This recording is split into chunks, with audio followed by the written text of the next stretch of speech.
Here.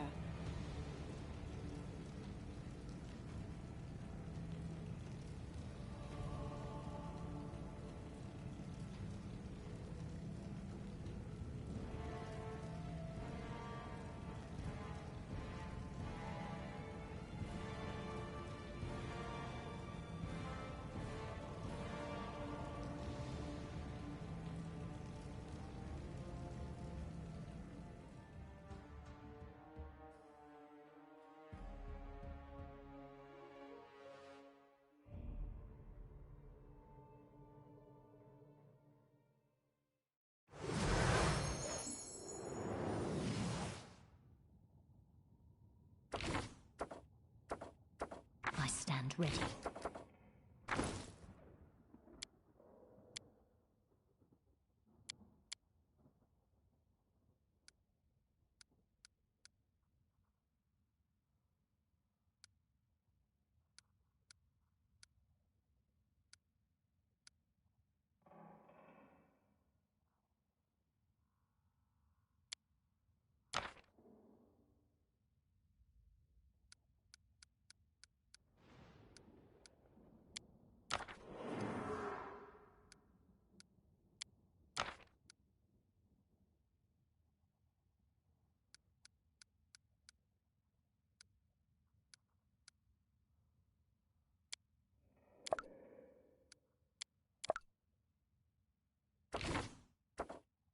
Please, do tell.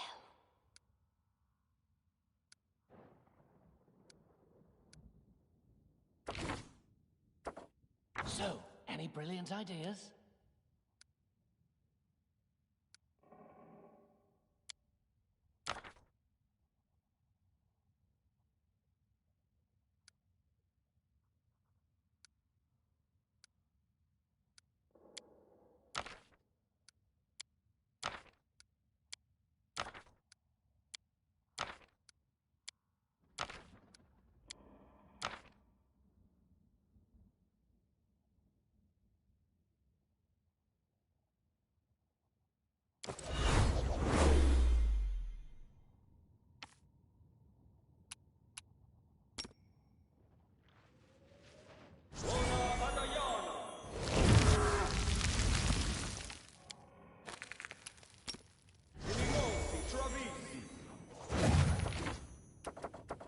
I am your shield.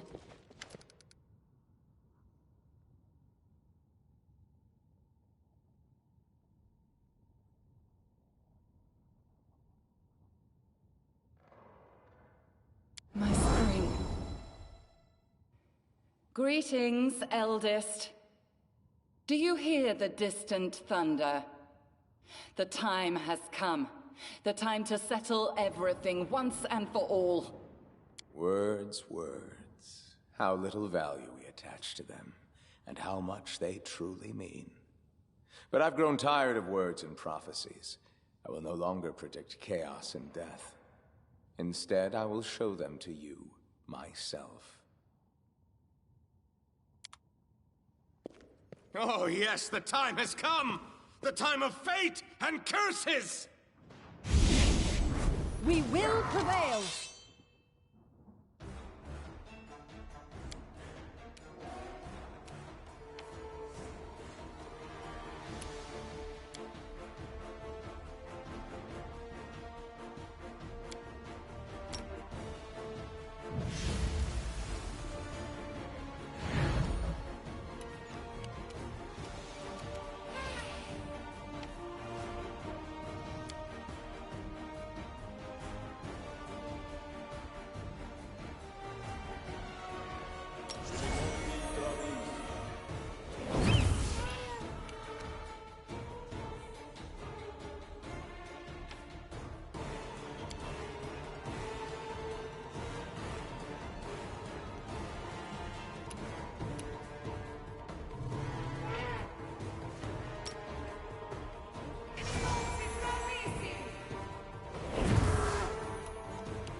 Do not hold back.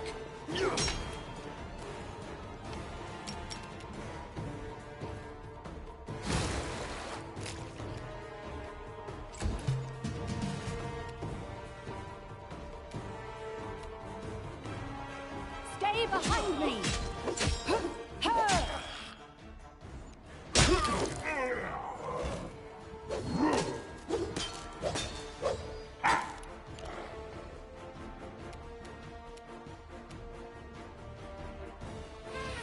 I aim true.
We shall overcome!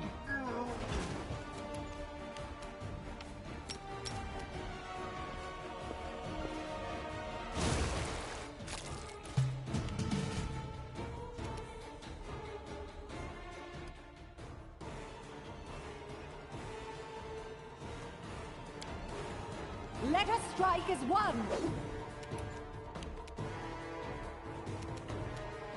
I grant you death.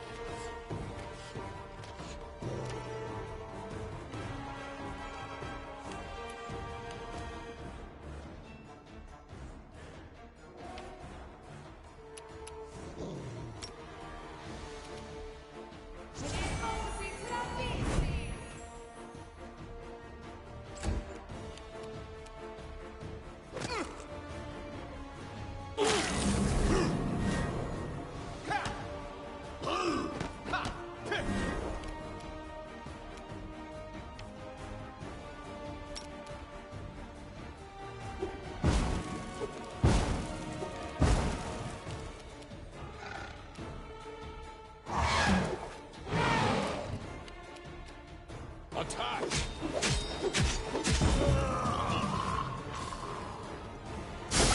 You don't seem to like my curses.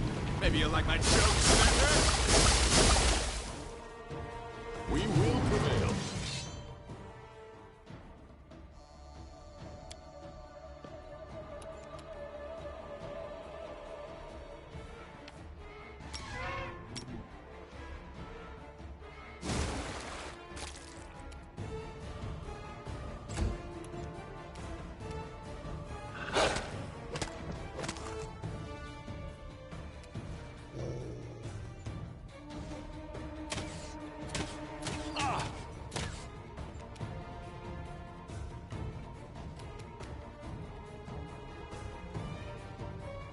We won't falter!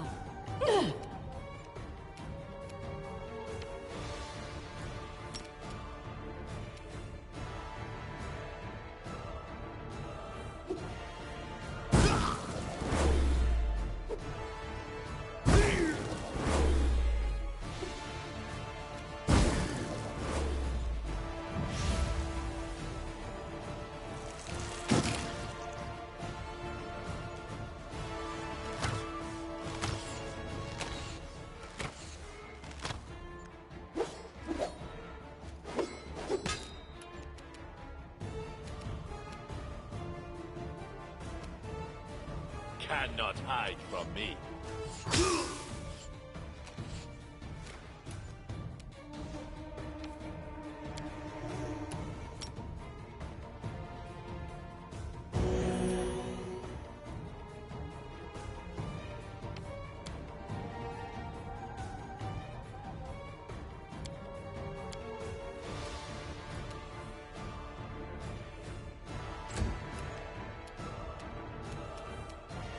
Do not falter!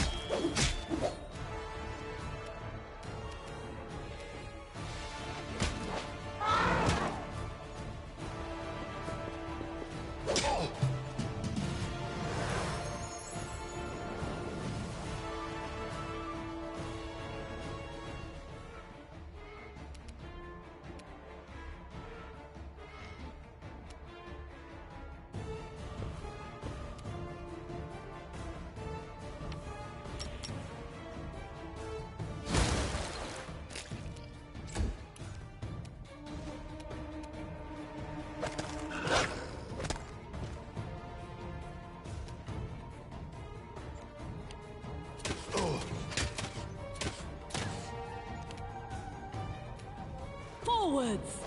Ha!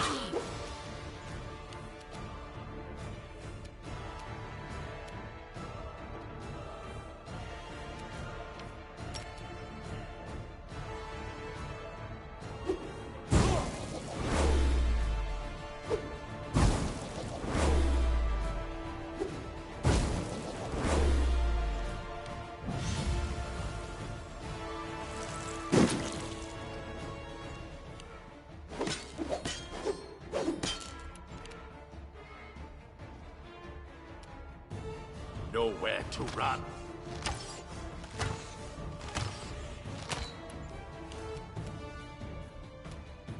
Strike as one.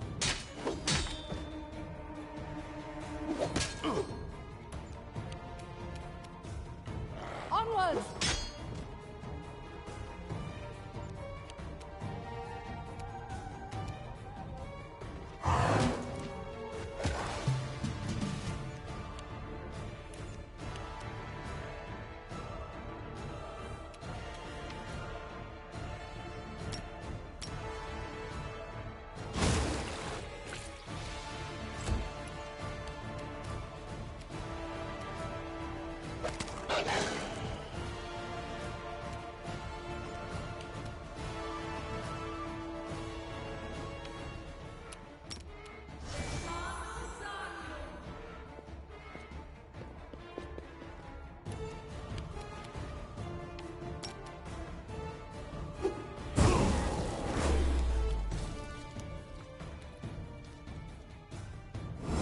The time for laughter has passed.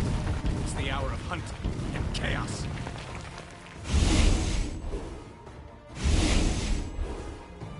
To arms!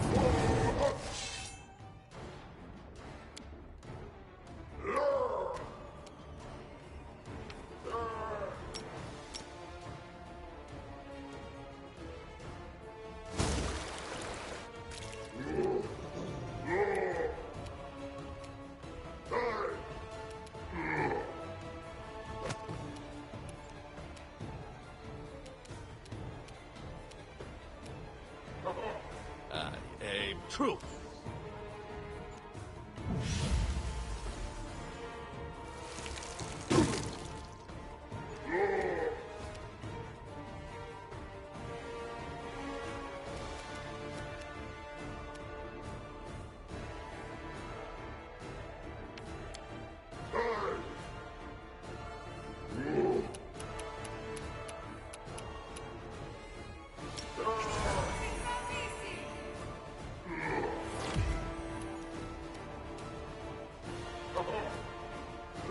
Stay behind me!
Do not hold back.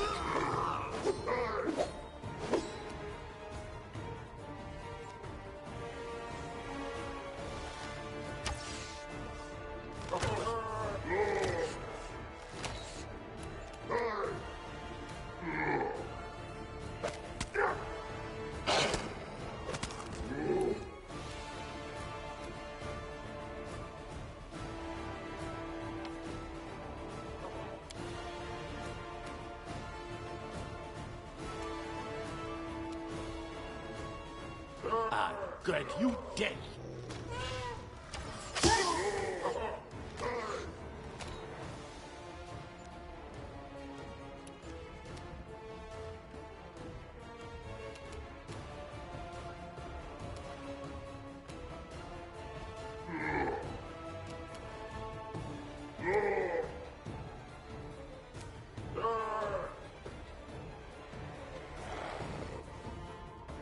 We can do it!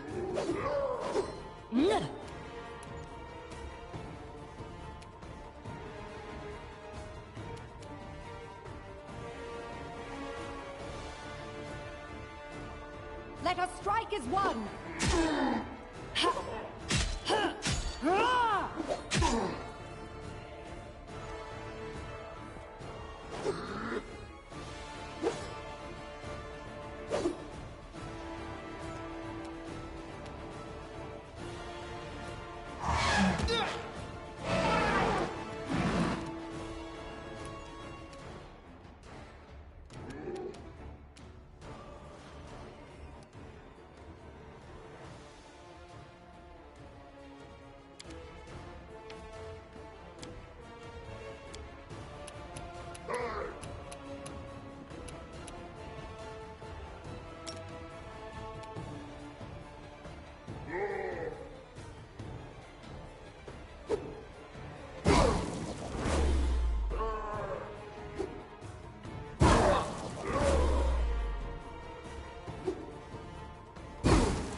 cannot hide from me.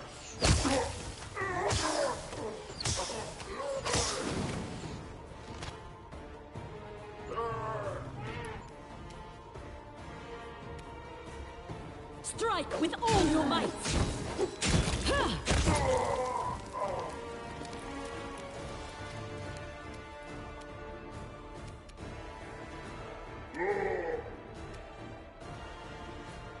Do not falter!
Nowhere to run.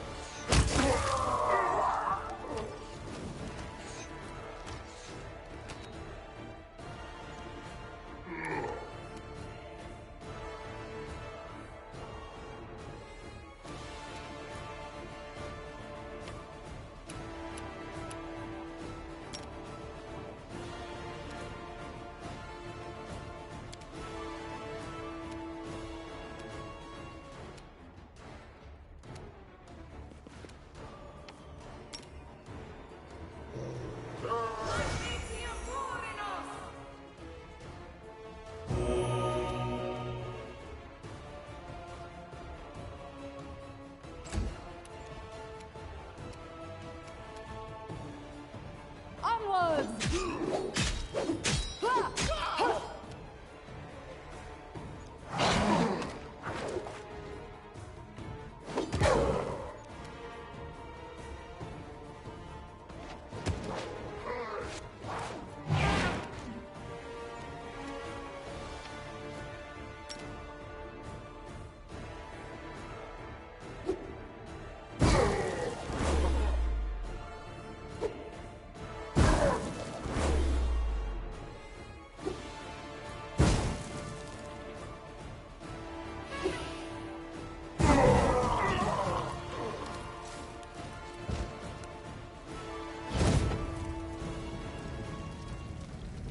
Enough!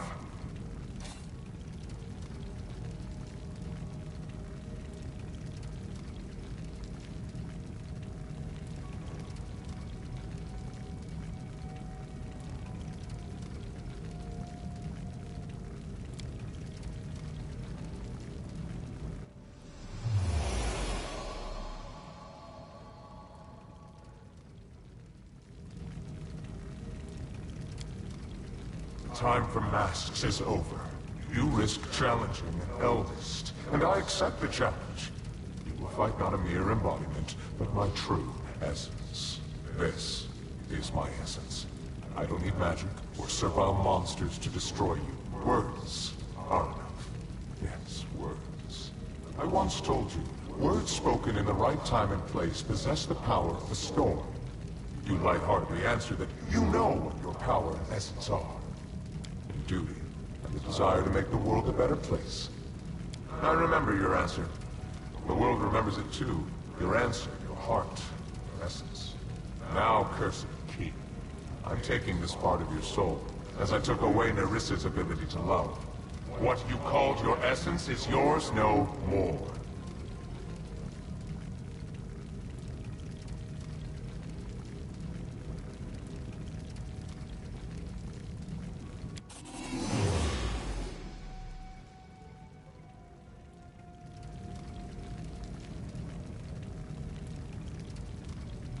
Let us continue. We both wear a crown. But what are you all? A meager patch of land, a few thousand souls? My dominion is chaos and magic, madness and deceit. Your power is nothing compared to mine. And that is why you are helpless before me. You will take my every blow as a divine punishment, as something imminent. You would insult me with this. I'm curious what you think of me, cursed king. Do you see me as a villain or a simple joker? In truth, well, I'll never be able to conceive of the truth. Being an eldest means being one of the many strings that hold the world in place. Being an eldest means... Good. You can play. Defeat is not an option.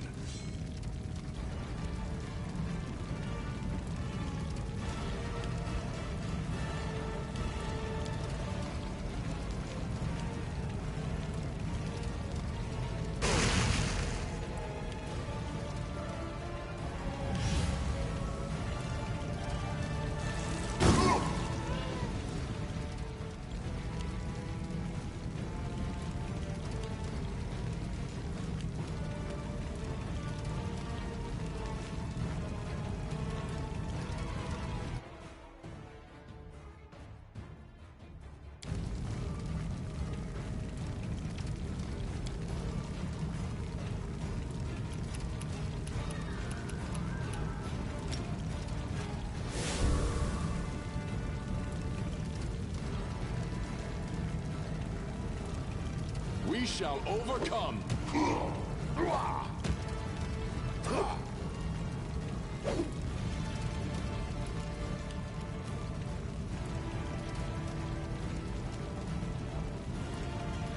Stay behind me!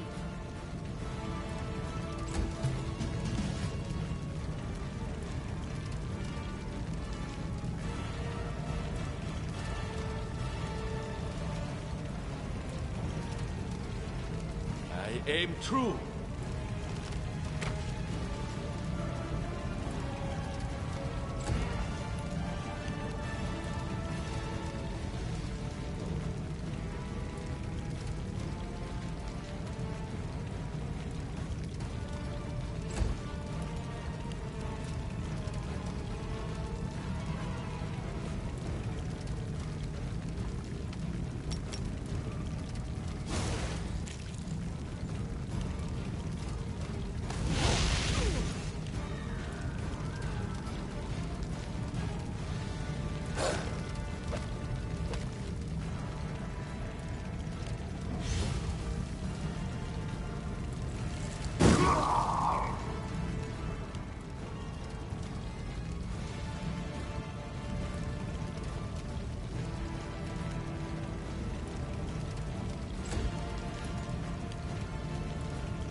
We won't falter!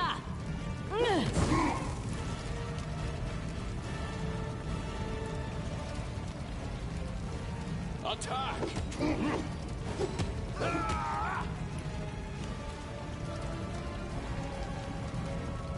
Let us strike as one! Do not falter!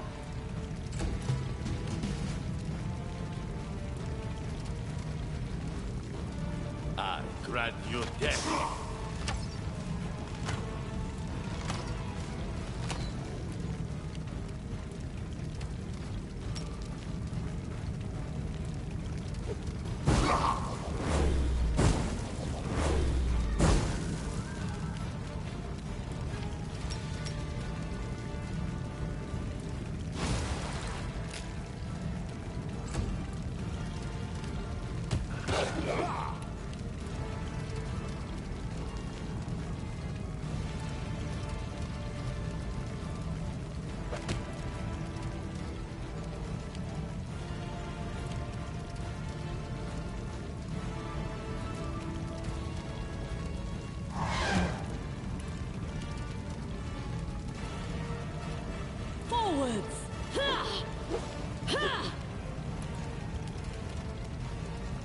strike as one.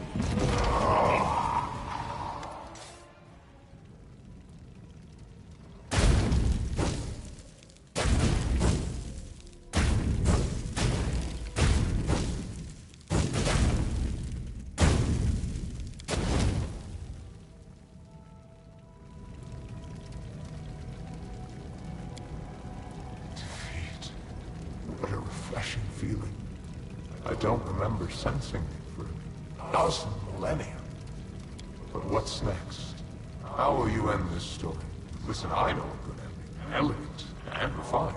The hero defeats a deity in battle.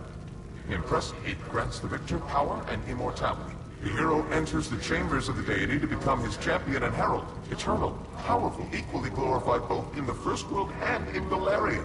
His kingdom healed from its wounds and flourished under the rule of the immortal champion. A beautiful ending, isn't it? And this legend is yours for the asking. This is not your hour, eldest. You've tormented us enough for your cruel entertainments. You seem so confident, Nyrissa. I'm intrigued. What is it that you and your chosen are planning to do with an immortal deity? What power do you have that I do not?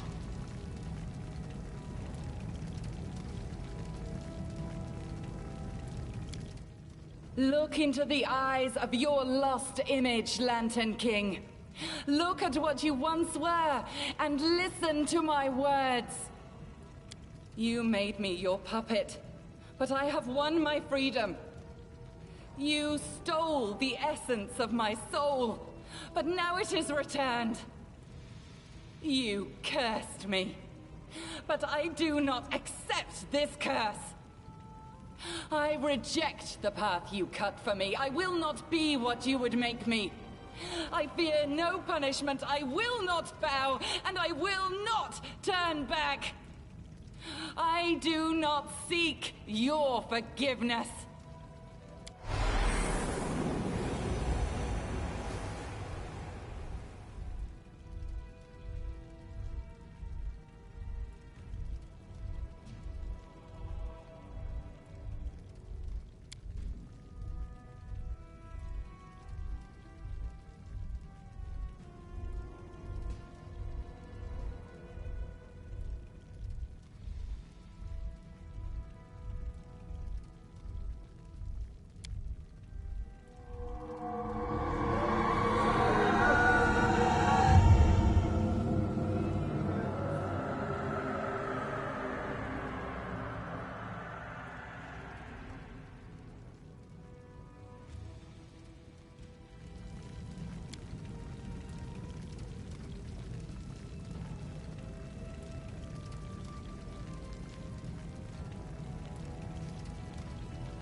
How strong is your belief in the Order?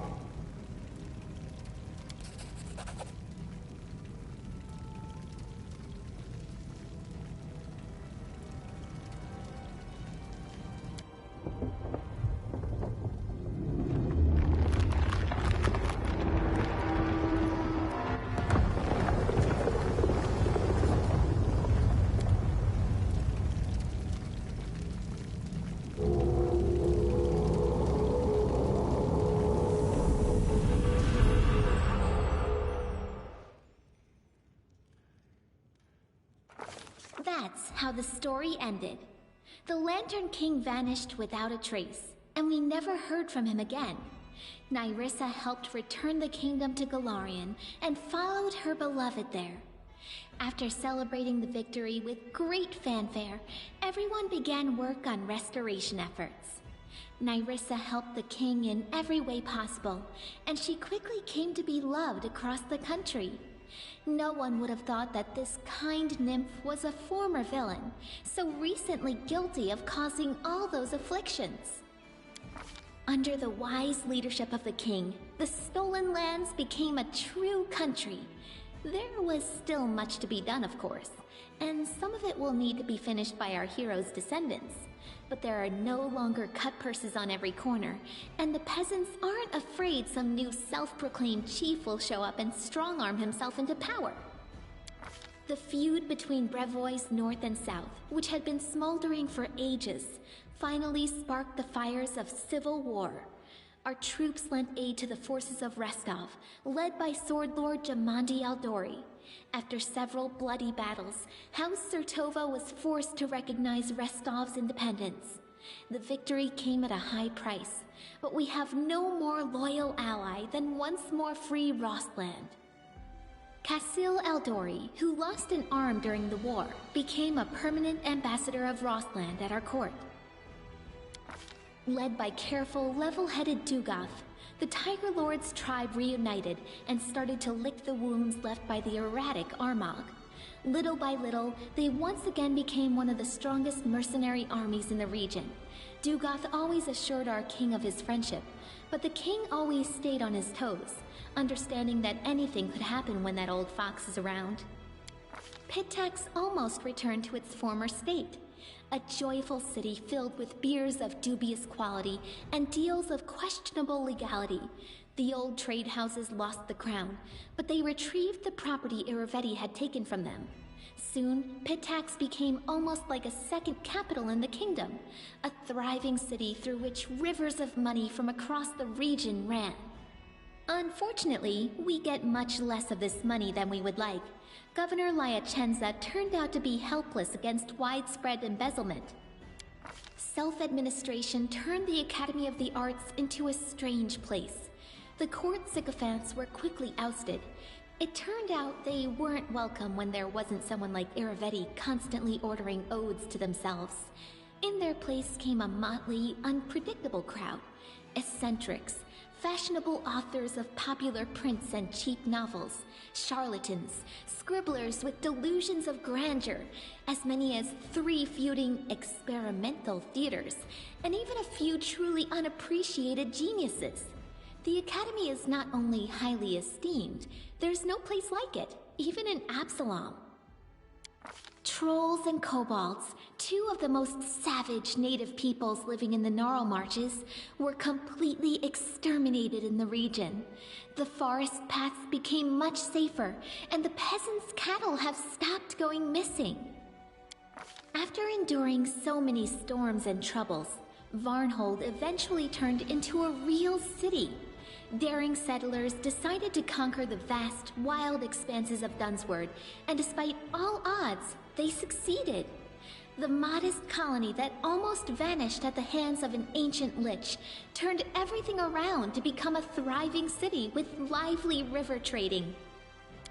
After the kobolds and mites disappeared, the empty caves beneath the old sycamore quickly became home to all kinds of disgusting critters. Giant centipedes being the most innocent and pleasant of them. Attempts have been made to clear out the caves, but it never takes long for something to take up residence again. In the end, the decision was made to block the entrances and burn the giant tree down, destroying the roots that held up the ceiling of the caves. Oleg's trading post continues to thrive, attracting even more travelers. Much to its owner's displeasure, a small town is springing up around it. Despite Oleg's grumbling, he and his wife are well regarded by everyone, and Svetlana was even elected town chief. Jod and Keston, after surviving the bloom, remained loyal to the king they followed through thick and thin, and they continue to serve as court advisors to this day. The austere priest and the gloomy warrior regularly argue over the proper way to govern the state, as well as which of the 2 rulers should hear out first. Some things never change. Keston Gares took a post as chief of the kingdom's guard. The former heir to a noble family never returned to Brevoy, severing all ties to his kin. However, a few years after the victory over the First World, a girl arrived from Brevoy and soon married Keston. They say Keston started smiling a lot more after that. Jod remained loyal to the king to the end of his days, healing the sick and generously sharing his austere wisdom with anyone who wished to hear it, and some who didn't. Having fulfilled his duty to the ruler, Erastil's priest peacefully departed this world, surrounded by friends and disciples. Having participated in Lamashtu's ritual, Olika gave birth to a strong and healthy baby. Sadly, the child grew into an unruly and violent adolescent. Having maimed a peer at just 10 years of age, the boy escaped to the Gnarl Marches, fleeing the rage of a mob that tore his mother to pieces instead.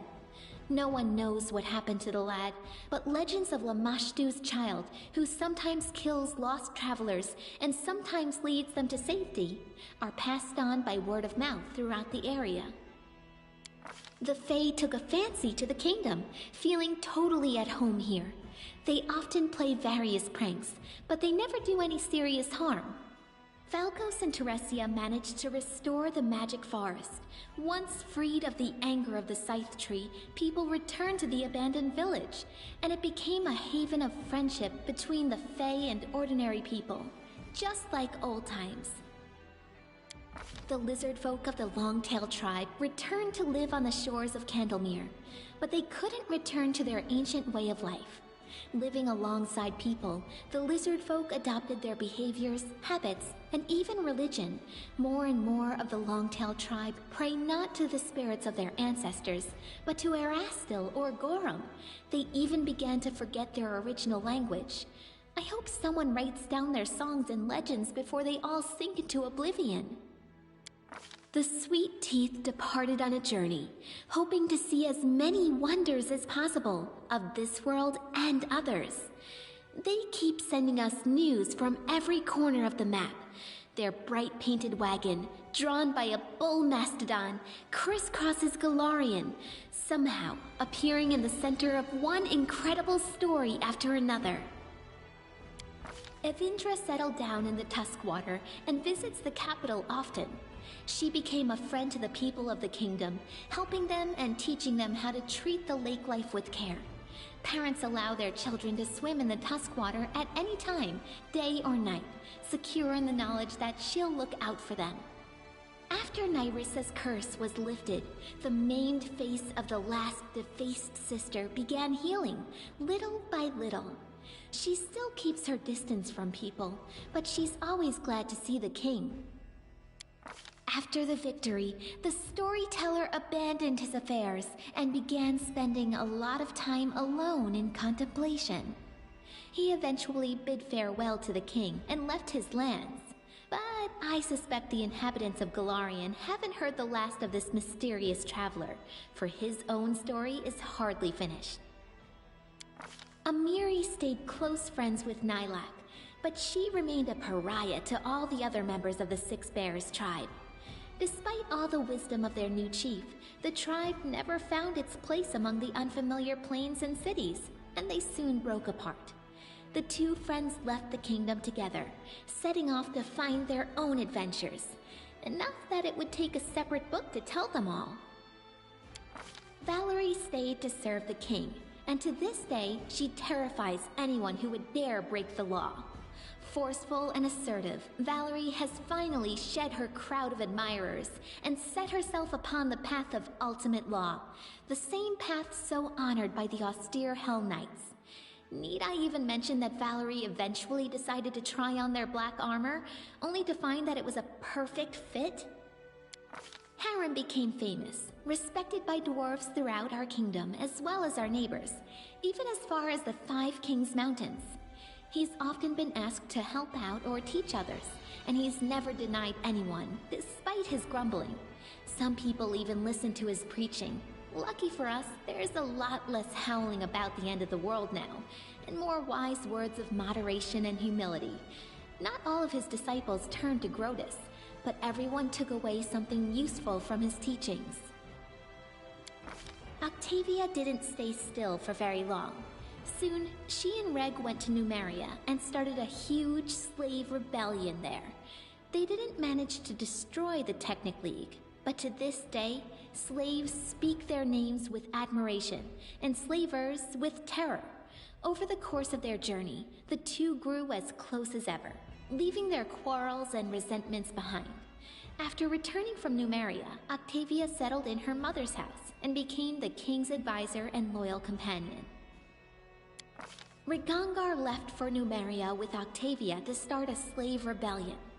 Over the journey, he really matured and learned to understand others, as well as how to control his anger. After he returned, he took a position in the king's court. Being both formidable and charming, he inspired fear in the hearts of some and lust in others. There are even some rumors that he almost talked Octavia into marrying him, and possibly even continuing the Della Fiorni line. Once the war was over, Tristan kept his promise to Sarenrae. In the middle of celebrating the king's victory, the priest suddenly disappeared in a flash of light, vanishing forever. I hope Sarenrae didn't take the Movonic Deva's memory, so her servant might still remember us and the stolen lands. Or if she did, I hope he was at least able to forget everything about the lands in which he endured so much suffering. After the war ended, Ekin hung up his bow on the wall and traded the path of the ranger in for the craft of the carpenter. It may not be the most heroic ending to a tragic story like his, but as Torag is my witness, Ekin's happy with it, as is Alina, who became his wife and is bearing his child.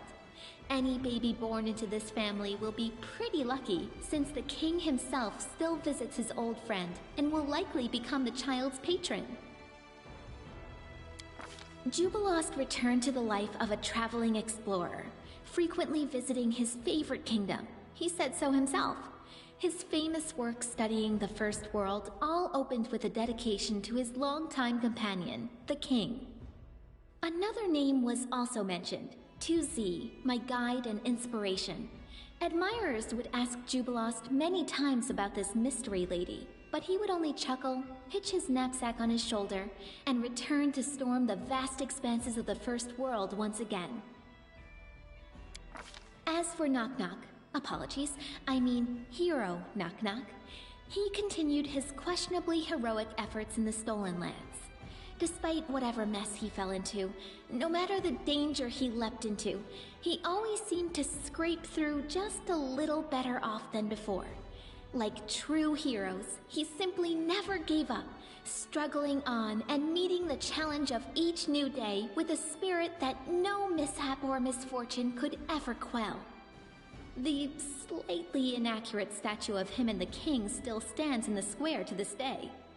The two figures side by side. I've always felt that, while the heights may be a bit off, let's say, it accurately reflects the size and spirit of the goblin hero who'd been nurtured by the teachings of his king. Kalika did not remain in our lands for long. She never lost hope of discovering some news of her sister's fate, and the sorrow in her heart drove her to restless journey. One day she left without saying goodbye. No one knows where, taking only the simple things she fled with from Kadira. Canera celebrated the victory along with everyone else, but was soon consumed by black thoughts about her missing sister. One day we discovered her house empty, her things sold, and Canera herself gone. All that remained was a short goodbye note. Nyrissa and her beloved king live happily together, setting up the kingdom hand in hand. Their union somehow linked the unruliness of the First World with the order of material plane. Nyrissa managed to bring forth the daring vision for which she had once been cursed, the creation of her dream country. Our kingdom is now a flourishing land, taking the best of both wild nature and structured civilization, and our capital is an amazing garden city, which visitors from all over Golarion come to see. As for myself, the author of this book, Lindsay, who never chose a pretty nickname, I'm still here, inside my creation within the Capitol Library. I live just like I always dreamed, surrounded by people and books, and not a day goes by without someone turning my pages. My story inspired many others to take up the quill. My readers have written many fierce books, articles, and pamphlets, flinging truth in the faces of tyrants. What more could I dream of? I hope, oh honored reader, that this story offered you some daring ideas. Or at least some entertainment. In any case, it's time to set the final period.